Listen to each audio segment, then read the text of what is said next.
एक बार की बात है, भगवान बुद्ध नदी के किनारे चलते हुए कहीं जा रहे थे। तभी उनकी नज़र एक लड़के पर पड़ी। बुद्ध ने लड़के पर गौर किया तो उन्हें कुछ संदेहजनक लगा। क्षण भर में उन्हें ज्ञात हो गया कि यह लड़का आत्महत्या करने के इरादे से नदी के किनारे खड़ा है।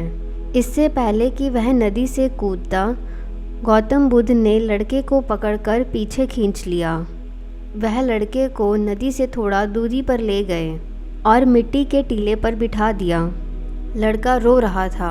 बुद्ध ने लड़के से पूछा, तुम यह क्या करने जा रहे हो?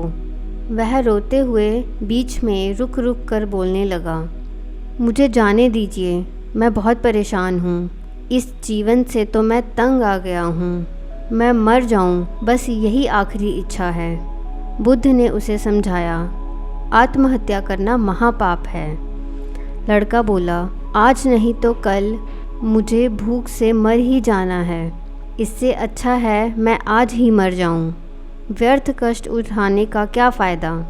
लड़के की बात सुनकर बुद्ध समझ गए, लड़के का मनोबल टूट चुका है। इसे अकेला छोड़ना ठीक नहीं है। अगर इसे अकेला छोड़ दिया तो निसंदेह ये फिर आत्महत्या करने की कोशिश करेगा। इसलिए बुद्ध लड़के को अपने साथ आश्रम ले गए। आश्रम पहुंचकर उन्होंने अपने एक शिष्य से कहा, जाओ एक चूहा पकड़कर लाओ। बुद्ध के आदेश पर कुछ देर बाद वह शिष्य हाथ में चूहेदानी लिए बुद्ध के सामने उपस्थित हुआ। चूहेदानी में एक समान आकार का चूहा था, जिसे चूहेदानी से निकालकर बुद्ध ने एक कपड़े की थैली में डाल दिया और थैली का मुंह बांधकर उसे एक जगह टांग दिया। चूहा कुछ देर थैली के अंदर इधर उधर भागता रहा।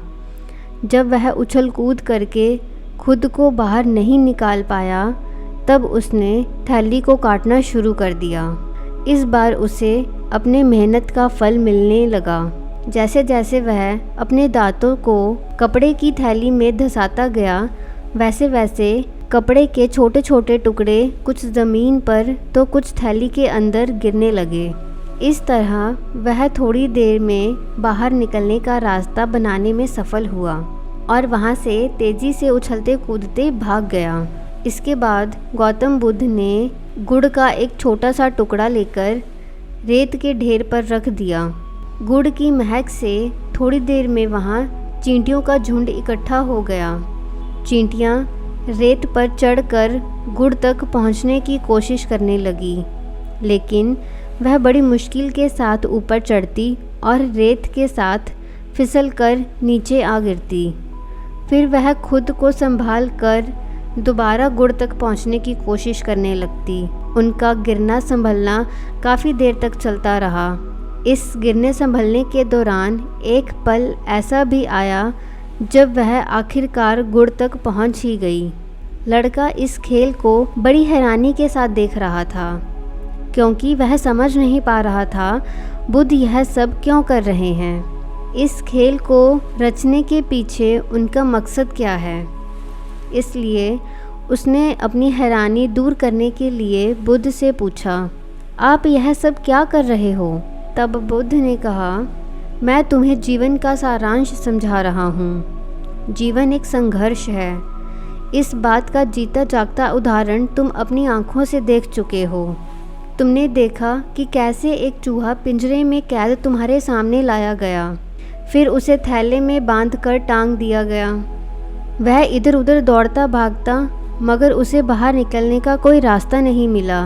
वह भी सोच सकता था उसका जीवन अब यहीं ख़त्म होने वाला है, लेकिन उसने हार नहीं मानी। वह बाहर निकलने के लिए मेहनत करने लगा और आखिरकार वह बाहर निकलने में सफल हुआ। दूसरी तरफ तुमने देखा चींटियाँ गुड़ तक पहुँचने के लिए कितना प्रयास कर रही थी, फिर भी वह पहुँच नहीं पा रही थी।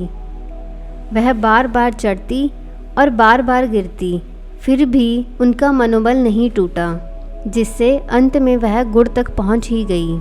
मनुष्य के जीवन में भी बहुत सी रुकावटें आती हैं। मनुष्य को जीवन में बहुत सी मुसीबतों का सामना करना पड़ता है। बहुत बार असफलता का मुंह देखना पड़ता है। अगर सभी लोग हिम्मत हार कर बैठ जाएं या आत्महत्या करके इस कीमती जीवन को नष्ट करने लग जाएं, तो दुनिया का संचालन ही थम जाएगा। पुत्र, जीवन एक संघर्ष है, लेकिन सभी समस्याओं का समाधान भी है।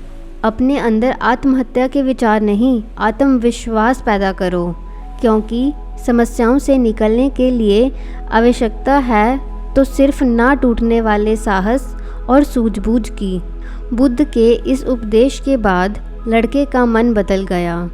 उसने आत्महत्या जैसे पाप से दूर रहने का निर्णय लिया और अपने घर वापस लौट गया। असल जीवन में भी सिर्फ इंसान को नहीं, बल्कि सभी जीव जंतुओं को कुछ पाने के लिए संघर्ष करना पड़ता है। लेकिन अगर आप साहस और सूझबूझ से कठिन परिस्थितियों का सामना करते हैं, तो एक पल ऐसा ज़रूर आएगा जब आप इस कठिनाई से निकलकर सफलता को प्राप्त ज़रूर करेंगे।